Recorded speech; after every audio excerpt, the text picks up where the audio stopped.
MS Excel का ये छठा क्लास है आपका थ्योरी का लेसन 6। इससे पिछले क्लास में कंडीशनल फॉर्मेटिंग के बारे में हम पढ़े थे, जिसमें अलग अलग तरह का कंडीशनल फॉर्मेटिंग हम लोग देखे थे।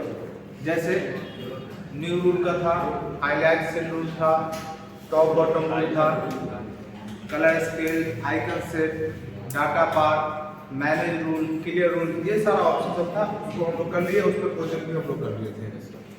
आज जो है एक नया ग्रुप है। जैसे किसी भी सॉफ्टवेयर के अंदर, खासकर एमएस ऑफिस के अंदर, एमएस ऑफिस में जो भी सॉफ्टवेयर आता है उसके अंदर जो भी ऑप्शन है वो ग्रुप वाइज दिया हुआ है। तो ये वाला जो ऑप्शन था कंडीशनल फॉर्मेटिंग, ये स्टाइल ग्रुप के अंदर था। अब जो हम लोग ग्रुप पढ़ेंगे वो है आपका सेल ग्रुप है। क्या है? सेल। तो सेल ग्रुप के अंदर आज हम लोग स्टार्ट करेंगे सेल। इसके अंदर तीन ऑप्शन आता है। एक आता है आपका इंसर्ट, एक आता है आपका डिलीट, और तीसरा आता है आपका फॉर्मेट। ठीक है। इंसर्ट का मतलब क्या होता है? इंसर्ट को हिंदी में कहते हैं डालना। क्या कहते हैं? जैसे हम लोग क्या करते हैं मोबाइल के अंदर, क्या करते हैं सिम इंसर्ट करते हैं। ठीक है। तो डालने को क्या कहते हैं? इंसर्ट करते हैं। आया बात समझ में? और डिलीट करने का मतलब क्या होता है? हटाना। तो जैसे इसके अंदर क्या आपको मिलेगा, ये जो आपका वर्कशीट है, फाइल खोलते हैं एक्सेल का, तो इसके अंदर तीन चार चीज है। जैसे सबसे पहला, ये पूरा का पूरा एक शीट है। शीट के अंदर क्या है? कॉलम है ये, और ये रो है, और ये सेल है। क्या क्या हो गया? एक हो गया आपका शीट, एक हो गया आपका कॉलम, एक हो गया आपका रो, और हो गया आपका सेल।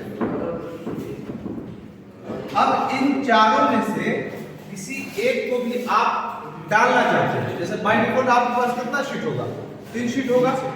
अगर आपको चौथा शीट लेना है तो आप इंसर्ट के माध्यम से शीट भी इंसर्ट कर सकते हैं, या फिर कभी कभी ऐसा भी होता है कि जैसे मान लिया जाए ये ए है, ये बी है ना।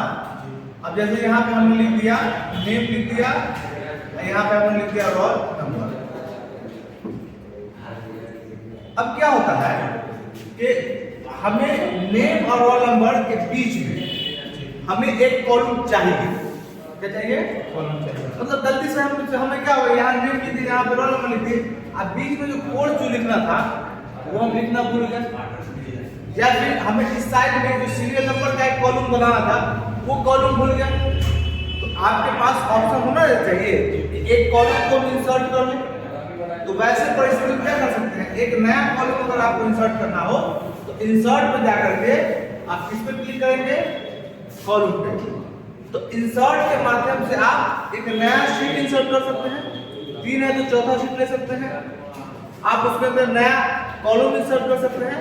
उसी तरह मान लिया जाए आप किसी व्यक्ति का मतलब स्टूडेंट का लिस्ट तैयार कर रहे हैं, और किसी एक पार्ट में आपको लगा कि नहीं, यहाँ इस बीच में एक स्टूडेंट का क्या करना है, हमें डाटा एंट्री करना है।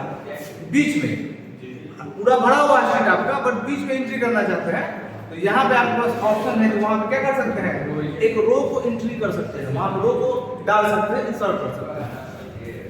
या फिर कहीं मिला है कि नहीं सिंगल हमें सेल की जरूरत है। इसकी जरूरत है, जैसे हम ये चाहते हैं कि यहाँ पे एक सेल खाली हो जाए। क्या हो जाए? खाली हो जाए। तो जब ये सेल खाली होगा, जैसे यहाँ पे अगर हम सेल डालेंगे तो इसमें जो लिखा हुआ कंटेंट है वो या तो ऊपर चला जाएगा, या नीचे जाएगा, राइट जाएगा, या लेफ्ट जाएगा। तो जब भी आप सेल में इन सब चीजों में कंडीशन में तो कोई दिक्कत नहीं है, बट जब सेल आप डालेंगे तो सेल का कंटेंट किस साइड जाएगा, लेफ्ट जाएगा, राइट जाएगा, टॉप जाएगा, बॉटम जाएगा, ये चीज आपको यहाँ पे स्पेसिफाई करना होगा। जैसे सपोज कीजिए कि यहाँ पे हमने लिखा ये 201 है, ये 202 है। अब यहाँ पे हम क्या करते हैं, नया एक सेल इंसर्ट करते हैं। क्या करते हैं? तो जब नया सेल इंसर्ट करेंगे तो हमसे पूछेगा कि आप यहाँ पे जो नया सेल इंसर्ट कर रहे हैं, ये वाला जो सेल है इसको किधर शिफ्ट करना है, ऊपर नीचे लेफ्ट राइट किधर करना है। आपके नहीं बॉटम नीचे करना है। तो जैसे ही नीचे कीजिएगा तो क्या होगा, यहाँ पे ये दोनों शिफ्ट सब शिफ्ट होगा ना यहाँ से पूरा नीचे। तो यहाँ पे 201 हो जाएगा, 200 तो यहाँ पे आ जाएगा, 203 रहा होगा तो यहाँ पे आ जाएगा, मतलब नीचे की तरफ सब शिफ्ट हो जाएगा। तो आपको ध्यान देना होगा कि सेल हमें इंसर्ट करें, सेल में बहुत ध्यान देना पड़ता है क्योंकि जैसे ही सेल इंसर्ट करेंगे तो आपका डाटा क्या होगा, ऊपर नीचे होगा, लेफ्ट या राइट हो जाएगा।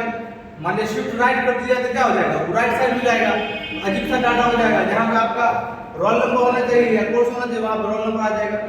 तो हमें ये ध्यान देना है कि सेल को इंसर्ट जब करेंगे तो जिस सेल को हम शिफ्ट कर रहे हैं उसे हमें कहाँ भेजना है।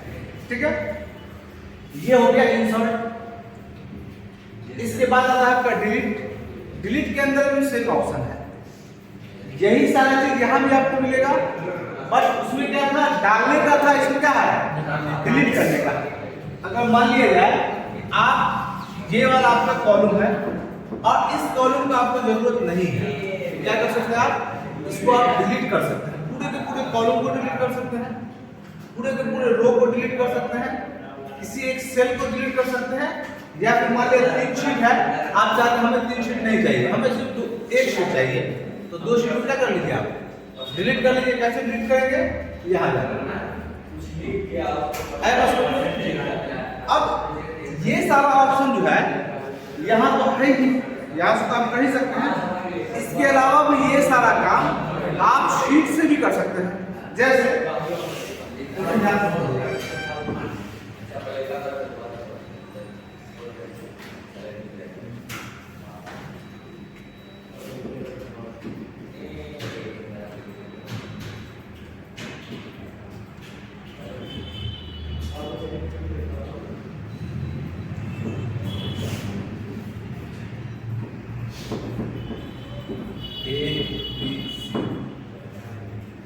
अब देखिए क्या करना है कि अगर आप चाहते हैं इस कॉलम के बगल में एक कॉलम इंसर्ट करना, तो यहाँ पे सेलेक्ट कीजिए और राइट क्लिक कीजिए। क्या क्लिक कीजिए, माउस का राइट बटन। जैसे राइट बटन क्लिक करेंगे तो बहुत सारा ऑप्शन आएगा, वहां पे ऑप्शन आएगा इंसर्ट का। किसका ऑप्शन आएगा, इंसर्ट। तो चूंकि आपने इस कॉलम को सिलेक्ट कर रखा है, इसके बाद आप इंसर्ट क्लिक कीजिएगा तो क्या इंसर्ट हो जाएगा, कॉलम इंसर्ट हो जाएगा। उसी तरह मान लीजिएगा ये वाले रो को आपने सिलेक्ट किया और इस पे राइट क्लिक करके इंसर्ट कीजिएगा तो क्या इंसर्ट होगा, रो इंसर्ट होगा। अब बस में उसी तरह यहाँ पे आपका शीट होगा, शीट 1 होगा, शीट 2 होगा, तो यहाँ पे भी ऑप्शन शीट 3 होगा यहाँ पे, और यहाँ पे आपका ऑप्शन होगा न्यू का। तो आप चाहते हैं कि नया शीट इंसर्ट करें तो यहाँ पे भी क्लिक करके आप न्यू शीट इंसर्ट कर सकते हैं, या फिर अगर चाहते हैं कि डिलीट करना, तो मान लीजिए इसको डिलीट करना चाहते हैं, यहाँ पे राइट क्लिक कीजिए और यहाँ पे आपको ऑप्शन मिल जाएगा डिलीट शीट का, तो यहाँ से आप शीट को डिलीट भी कर सकते हैं। तो देखिए किसी भी सॉफ्टवेयर के अंदर एक ऑप्शन को 3-4 जगह देता है, वो शॉर्टकट की भी देता है, 2-3 जगह देता है, वो आपको जहाँ पे सुविधा लगे वहां से उस ऑप्शन का आप यूज कर सकते हैं। आपको ध्यान में होना चाहिए कि कौन ऑप्शन कहाँ पे और जो आपको इजी लगे।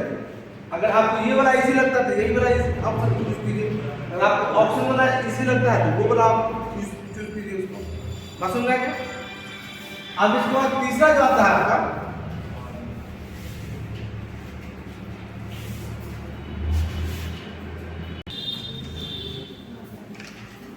अब फॉर्मेट के अंदर क्या है तो समझ लीजिए। पहले एक काम कर लेते हैं, ये दोनों को लिख देते हैं पहले, और इसके अंदर फॉर्मेट समझ लीजिए क्या है। फॉर्मेट का मतलब क्या होता है, फॉर्मेट का मतलब क्या होता है, फॉर्मेट का मतलब होता है आकार। क्या होता है, आकार। तो यहाँ पे जो फॉर्मेट चेंज करने की बात हो रही है, इसकी बात हो रही है, ये जो हमारा शीट है उसके कॉलम की, रो की, सेल की, शीट की, इन सब चीजों का अगर आप फॉर्मेट करना चाहते हैं तो देन आपको किसका यूज करना होगा, फॉर्मेट का। जैसे फॉर एग्जांपल जैसे ये वाला सेल है ना, ये आपका रो है, ये रो है। अब ये तो हाइट दिया हुआ है, पहले तो फिक्स हाइट है, अगर इसको आप बढ़ाना चाहते हैं या कम करना चाहते हैं तो रो का हाइट तो आप यहाँ कर सकते हैं। उसी तरह ये कॉलम है, ये कॉलम का भी क्या होगा, चौड़ाई फिक्स होगा, उसको कम या ज्यादा करना चाहते हैं तो यहाँ से कर सकते हैं। है बात समझ में? उसी तरह आप चाहते हैं कि ये सेल, ये कॉलम और ये कॉलम डिलीट नहीं हो, बल्कि क्या हो जाए, हाइड हो जाए। क्या हो जाए? वो हाइड, छिप जाए। तो अगर उसको छिपाना है तो भी हम यहाँ से कर सकते हैं। बात समझ आएगा? इसके बाद ये चीज आपका हाइट यहाँ से हो जाएगा, और ये जो साइड में देख रहे हैं, चौड़ाई इसका हो या मतलब ऊंचाई हो या चौड़ाई हो, इसको आप यहाँ से भी चेंज कर सकते हैं। बट यहाँ से क्लिक कीजिएगा तो इसको क्लिक कीजिएगा तो एक होगा, फिर दो होगा। यहाँ से करने से आपको बेनिफिट ये रहेगा कि जितने भी सेल को आप सेलेक्ट करेंगे, सब सेल का एक जैसा साइज होगा, क्योंकि आप साइज वहां पे डिफाइन करेंगे। देखिए, एक होता है कि अंदाजे इसको खींच देना, एक होता है कि नहीं पॉइंट दे दिए कि नहीं कितना होना चाहिए, 27 पॉइंट होना चाहिए इसका हाइट। तो उसमें और खींचने में अंतर है, क्योंकि जब पॉइंट की बात करते हैं, नंबर देकर किसी का साइज चेंज करते हैं, तो हमारा काम क्या होता है, परफेक्शन के साथ होता है। ठीक है, तो अगर आपको परफेक्शन के साथ करना तो यहाँ से कर सकते हैं। दूसरा यहाँ का ऑप्शन है कि जैसे मान लीजिए यहाँ पे आपने लिखा राहुल, क्या लिखा, राहुल कुमार, तो कुमार क्या होगा, वहां चला गया। अब क्या करना होगा, हमें इसका जो चौड़ाई है इसको बढ़ाना होगा। तो चौड़ाई बढ़ाने के लिए आप ऑटो फिट विड्थ भी कर सकते हैं। क्या कर सकते हैं, ऑटो फिट विड्थ, वो यहाँ से भी कर सकते हैं इस ऑप्शन से, या फिर यहाँ पे जाकर के माउस का डबल क्लिक कीजिएगा। क्या कीजिएगा, माउस का बटन डबल क्लिक कीजिएगा, तो जितना उसको चौड़ाई चाहिए उतना चौड़ाई ऑटोमेटिक हो जाएगा, ऑटो फिट कर देगा। ये बहुत अच्छा ऑप्शन है, आप लोग मेरे ख्याल से यूज किए भी होंगे। ऑटो फिट वाला ऑप्शन यूज किए हैं ना, जहाँ पे जितना जरूरत होता है ऑटोमेटिक वो ले लेता है। क्लियर है? हम लोग लिखना शुरू करते हैं।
दिखा दे रहा है।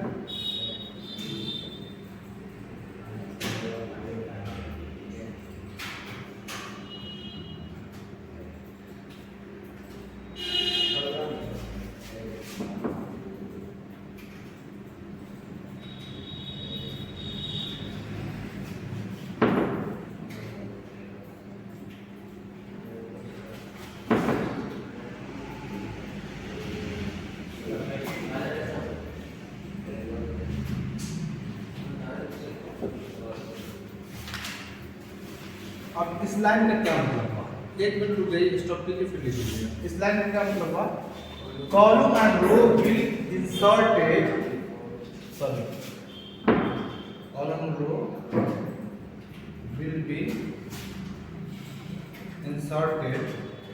inserted before the selected row and column. इसका मतलब ये हुआ कि ये आपका मान लिया शीट है और ये वाले आपने सेल को सिलेक्ट कर रखा है। कौन वाले सेल को?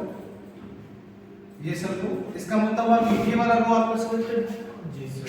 अब यहाँ पे अगर आप क्या कीजिएगा, इंसर्ट कीजिएगा क्या चीज? कॉलम। तो इससे पहले आपका इंसर्ट होगा, क्या होगा? इससे पहले मतलब इधर नहीं होगा, ये इधर होगा। अगर हमें इसके इधर करवाना है तो ये वाला को आपको सिलेक्ट करना होगा, तब जाके वो इसके इधर होगा। उसी तरह मान लीजिए ये वाला अगर आपका सिलेक्टेड है, अगर आप क्या करते हैं, इंसर्ट करते हैं कॉलम को, सॉरी इंसर्ट करते हैं रो को, तो क्या होगा? इससे पहले होगा। क्या होगा? जिसको आप सिलेक्ट कर रखे उससे पहले हो जाएगा। मान लीजिए इसके बाद अगर करवाना है तो ये वाला कर लीजिए, तब क्या होगा? इसके पहले हो जाएगा। यानी कि जहां पे भी आपका सेट रहेगा सेल, उससे जस्ट पहले आपका इंसर्ट होगा। ये ध्यान दीजिएगा, समझ आएगा? वही लिखा हुआ है, column and row will be inserted before the selected row and column.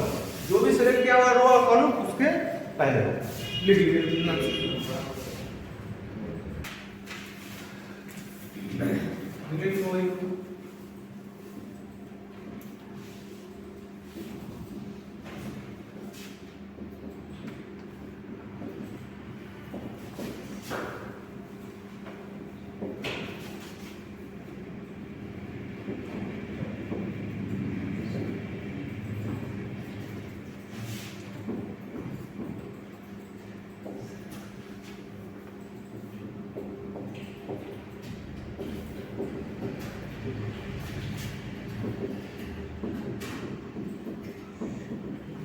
This option is used to delete selected cell, row, column and sheet.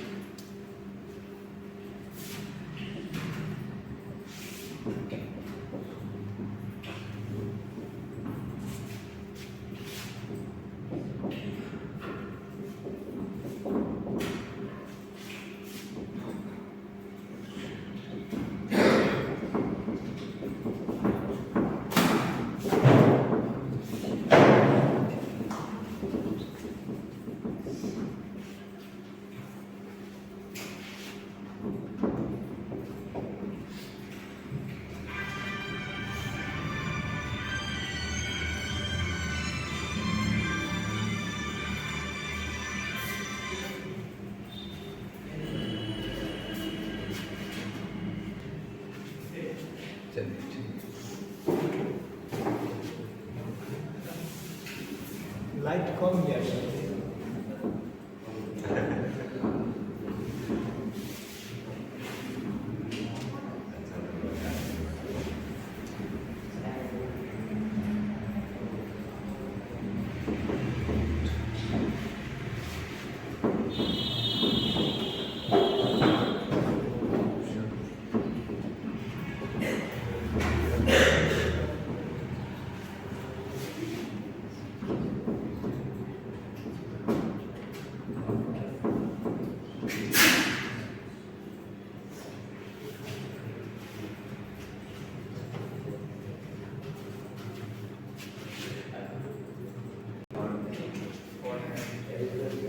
अब इसके बाद आपका फॉर्मेट।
लगभग आपका इतना ऑप्शन आ जाएगा। लिख लीजिए। आप समझते हैं लोग। इसका काम होता है जो भी रो है उसके हाइट को चेंज करना। जैसे आप इस पे क्लिक करेंगे इस ऑप्शन पे, एक डायलॉग ऑप्शन होगा जहां पे पहले से जो इसका हाइट है वो हाइट इसका नंबर भी लिखा हुआ रहेगा। उस हाइट को कम या ज्यादा आप कर सकते हैं नंबर के माध्यम से, ठीक है। इसके बाद ऑटो फिट रो का मतलब ये हुआ कि जिस सेल को आप सिलेक्ट कर रखे हैं या जिस रो को आप सिलेक्ट कर रखे हैं वो रो का उसके अंदर जो मौजूद डाटा है उसके हिसाब से कितना हाइट होना चाहिए वो ऑटोमेटिक एडजस्ट कर लेगा। जैसे हम लोग ऑटो फिट डबल क्लिक करते हैं, सेम वो काम आप इस ऑप्शन से भी कर सकते हैं। सेम उसी तरह किसी कॉलम का जो चौड़ाई है, विड्थ है, उसको बढ़ाने के लिए या कम करने के लिए नंबर डाल करके एक नंबर में हम कॉलम विड्थ का यूज करेंगे। Auto fit column, auto fit column का यूज ये होता है कि जो भी हम डाटा डाले हुए होते हैं सेल के अंदर उस डाटा के साइज के हिसाब से उसका चौड़ाई अपने आप फिट हो जाता है, जैसे ये ऊंचाई के हिसाब से होता है। इसके बाद आपका हाइट और अनहाइट, एक्चुअली ये विजिबिलिटी के अंदर आता है। विजिबल का मतलब होता है दिखाई देना। क्या होता है? यानी कि दिखाई देगा कि नहीं देगा। जैसे कुछ कॉलम को हम चाहते हैं कि ये हमारा विजिबल नहीं है, ये दिखाई नहीं दे, ये हाइड हो जाए कुछ कॉलम को या कुछ रो को। जैसे फॉर एग्जाम्पल जैसे मान लिया जाए कि हम स्टूडेंट का डाटा तैयार कर रहे हैं। इसमें क्या है? नेम है, रोल है और कोर्स है। अब यहाँ पे हम लगभग 40-50 स्टूडेंट का हम क्या करेंगे? इनपुट कर दिए। अब यहाँ बीच में कोई दो या एक रो है जिसके अंदर जो स्टूडेंट का नाम है उस स्टूडेंट के नाम को हम प्रिंट आउट नहीं करना चाहते हैं या फिर उसको हम लिस्ट में नहीं दिखाना चाहते हैं, चाहते हैं कि वो रहे मत दिखाई न दे। तो ऐसा करने के लिए उन दोनों रो को क्या करना होगा? आपको हाइड करना होगा। क्या करना होगा? तो हाइड कीजिएगा। जैसे मान लीजिए यहाँ 1 है 2 है, इन दोनों का हाइड कर दिए, छिप गया तो 3 4 5 6 मतलब वहां पे नंबर से आपको पता चल जाएगा कि जैसे 2 के बाद 1 के बाद 5 आ गया, इसका मतलब समझ में आ जाएगा कि वहां पे क्या है 3 और 4 क्या है हाइड किया गया। अब उसको क्या करना है? फिर से अनहाइड करना है, यानी कि फिर से उसको दिखाना है। तो फिर से क्या कीजिए? दोनों को सेलेक्ट कर लीजिए, ये वाले को और ये वाले को एक साथ सेलेक्ट कीजिए, इसको क्योंकि इन दोनों के बीच में ही हम हाइड किए थे। तो दोनों को हम सिलेक्ट करेंगे और सिलेक्ट करने के बाद इस पे क्लिक करेंगे, अनहाइड ऑप्शन पे क्लिक करेंगे, सिर्फ नहीं जाएगा। तो क्या हो जाएगा? जो छिपा हुआ था वो फिर से आ जाएगा। इसके बाद आपका रीनेम, जैसे जो शीट का नाम है ना, शीट का नाम क्या है? शीट 1 है, शीट 2 है, शीट 3 है। अब मान लिया जाए किसी शीट पे हम स्टूडेंट का डिटेल तैयार कर रहे हैं, तो हम चाहते हैं वहां पे लिखा रहे शीट 1 ना लिखा रहे शीट वहां पर है स्टूडेंट डिटेल। क्या रहे? स्टूडेंट डिटेल रहे। तो ऐसा करने के लिए आपको क्या करना होगा? रीनेम ऑप्शन का यूज करना होगा। जैसे रीनेम पे क्लिक करेंगे तो आपका कर्सर शीट वाले नाम जहां पे शीट का नाम शो रहा है वहां पे चला जाएगा। वहां पे जो भी आप नाम देना चाहते हैं नाम दे करके ओके कीजिएगा, आपका नाम आ जाएगा वहां पे, मतलब नाम चेंज हो जाएगा। Move and copy sheet. Move का मतलब होता है एक जगह से दूसरी जगह पहुंचाना। अब कॉपी का मतलब होता है एक ही चीज का दो तैयार करना। तो जैसे मान लिया जाए कि यहाँ पे यह है ना, अब शीट 1 है और शीट 2 है। हम चाहते हैं ये वाले शीट को इधर लाना और ये वाला शीट को इधर लाना। तो क्या करना होगा? ये वाला शीट को मूव करना होगा। क्या करना होगा? शीट का अगर ऑर्डर चेंज करना होगा तो ऑर्डर चेंज करने के लिए जैसे मान लीजिए जो पहले है उसको बाद में करना है, मूव करना आगे की तरफ, तो हम किसे यूज करेंगे? मूव शीट ऑप्शन का यूज करेंगे। समझ गया? इसके बाद आपका टैग कलर। टैग कलर किसको कहते हैं? यहाँ पे जो इसका नाम लिखा होता है, इस नाम लिखे हुए टेक्स्ट के बैकग्राउंड में एक कलर होता है, ठीक है, और इसी कलर को कहते हैं टैग कलर। अगर आप इसके बैकग्राउंड के कलर को अगर चेंज करना चाहते हैं तो टैब कलर से आप चेंज कर सकते हैं। हालांकि बहुत यूजफुल चीज नहीं है, पर थोड़ा सा इनहैंस बनाना है अपने डॉक्यूमेंट को, थोड़ा खूबसूरत बनाना है, तो इसके बैकग्राउंड के कलर को आप चेंज कर सकते हैं। कहाँ से? यहाँ जाकर टैब कलर। इसके बाद आता है आपका प्रोटेक्ट शीट। क्या आता है? प्रोटेक्ट का मतलब क्या होता है? सुरक्षा करना। और शीट का मतलब होता है जिस पे आप लिख रहे हैं। अब मान लिया जाए कि जो भी आप लिख रहे हैं, आप ये नहीं चाहते हैं कि कोई भी आपके डॉक्यूमेंट के अंदर छेड़छाड़ कर दे, सॉरी शीट के अंदर कोई छेड़छाड़ कर दे, कोई चेंजिंग कर दे।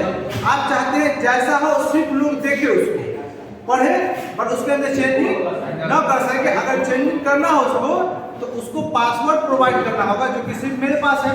हम जिससे चेंज करवाना चाहेंगे उसको हम पासवर्ड देंगे, तब वो चेंज कर पाएगा, अदरवाइज चेंज नहीं कर पाएगा। तो अगर हम किसी को फाइल भेजते हैं ताकि वो हमारे फाइल में, वो हमारे शीट में वो चेंजिंग नहीं कर सके, तो क्या करेंगे? उसको हम प्रोटेक्ट डॉक्यूमेंट बना करके भेजेंगे, ताकि बोलेगा नहीं इसके लिए आप इसका नाम लिख के भेजे थे। जैसे मान लिया जाए कि हम बैंक में भेज रहे हैं डाटा, क्या कहते हैं? बैंक में डाटा भेज रहे हैं 50 स्टूडेंट का, कि इस स्टूडेंट के खाता में आप लोग का पैसा डाल देना है, स्कॉलरशिप का। अगर हम वहाँ पे प्रोटेक्ट शीट नहीं करेंगे, उसके पास ऑप्शन है ना चेंज करके दूसरे का नाम लिख लेगा। अगर हम प्रोटेक्ट शीट कर दिए तो चेंज कर पाएगा नहीं, चेंज क्योंकि पासवर्ड मुझे पता है। अगर शीट को प्रोटेक्ट करना है तो इसके माध्यम से हम शीट को प्रोटेक्ट करते हैं। इसके बाद आपका सेल फॉर्मेट। अब फिर वही फॉर्मेट ऑप्शन आ गया। फॉर्मेट का मतलब क्या होता है? सेल का कलर चेंज करना, बैकग्राउंड कलर चेंज करना, सेल के अंदर जो लिखा आता है उसका स्टाइल चेंज करना, ये सबको हम कहते हैं सेल का फॉर्मेट करना। तो अगर आप चाहते हैं कि यहाँ से लेकर के यहाँ तक जो भी सेलेक्ट किया गया है, इसका फॉर्मेट हम अपने हिसाब से सेट करें, जैसे हम लोग सेल स्टाइल से करते थे, उस हिसाब से हम अपने हिसाब से बनाएं। इसका साइज क्या होगा, कलर क्या होगा, बैकग्राउंड कलर क्या होगा, फिल कलर क्या होगा, ये सारा चीज अगर आप करना चाहते हैं खुद से, तो सेल फॉर्मेट में जाकर के इन सब चीजों को आप सेट कर सकते हैं। क्लियर है? ठीक है, आज का क्लास होगा। बाकी इसका प्रैक्टिकल सेशन जो है, जो आपका लैब का जो सेटअप था अपना, मतलब जो लैब टेस्टिंग का सेटअप जो था, वो सारा कुछ कंप्लीट हो चुका है। आज से जो है ये छठा लेसन था, तो आज से जो है पहला लेसन से स्टार्ट, आज 6 लेसन हम करवा देंगे लाइव। हाँ, लाइव यूट्यूब पे जाएगा लाइव, वहाँ पे आप देख लीजिएगा। और साथ में जो लाइव होगा वो आपके ऐप पे भी चला जाएगा। जैसे यहाँ पे लिखा होता है ना एक्सेल लेसन 1, वहाँ पे क्या होगा? Excel lab lesson 1। तो लेसन वाइज रहेगा, लेसन 1 का लैब ये हो गया, लेसन 2 का लैब ये हो गया। तो ये सब चीज जो है आप 7-8 के बीच में हम करेंगे। ठीक है?